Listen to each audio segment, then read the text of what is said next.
नमस्कार, मैं अलीसा, आप देख रहे स्पीड न्यूज। बढ़ते हैं अगली खबर की ओर। मैंने हमारी नेवी को और कोचिन शिपयार्ड को मुबारकबाद दी कि उनकी मेहनत रंग लाई है और हमारे पास INS विक्रांत जो इंडिजिनस एयरक्राफ्ट कैरियर जिसका कमीशन आज प्रधानमंत्री ने अपने हाथों से किया, उसका लॉन्च तो 2013 में हुआ था और हम मुबारकबाद देते हैं नेवी को और कोचिन शिपयार्ड को। साथ ही साथ हमको इस बात को भी सोचना है कि प्रधानमंत्री नरेंद्र मोदी की सरकार हमको तीसरा एयरक्राफ्ट कैरियर चाहिए, उसकी इजाजत क्यों नहीं दे रहे हैं। उसी नेवी में हमको 200 शिप की जरूरत है, हमारे पास सिर्फ 130 है, क्यों नहीं दे रहे इसका परमिशन। इसलिए नहीं दे रहे प्रधानमंत्री नरेंद्र मोदी क्योंकि उन्होंने भारत की इकोनॉमी को अपने गलत पॉलिसियों की वजह से बर्बाद कर दिया। उनके पास पैसे नहीं है तीसरा एयरक्राफ्ट कैरियर बनाने के लिए, और जो 130 शिप है, हमको 200 शिप की जरूरत है।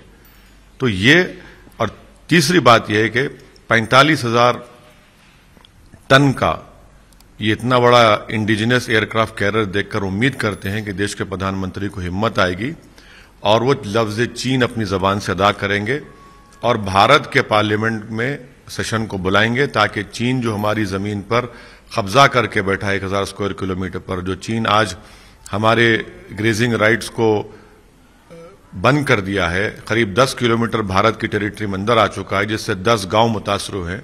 हम उम्मीद करते हैं कि ये इतना बड़ा विक्रांत को देखकर हमारे देश के प्रधानमंत्री को हिम्मत आएगी और वो चीन का नाम लेंगे और पार्लियामेंट का सेशन बुलाकर चीन के इस भारत की जमीन पर कब्जा के बारे में डिस्कशन होगा। सर, मेरा मानना यह है कि अगर किसी शख्स के आतंकवादी तंजीम से ताल्लुकात होते हैं तो यकीनन कानून को अपना काम करना चाहिए, उनको गिरफ्तार करना चाहिए और उनको कोर्ट से सजा दिलाना चाहिए।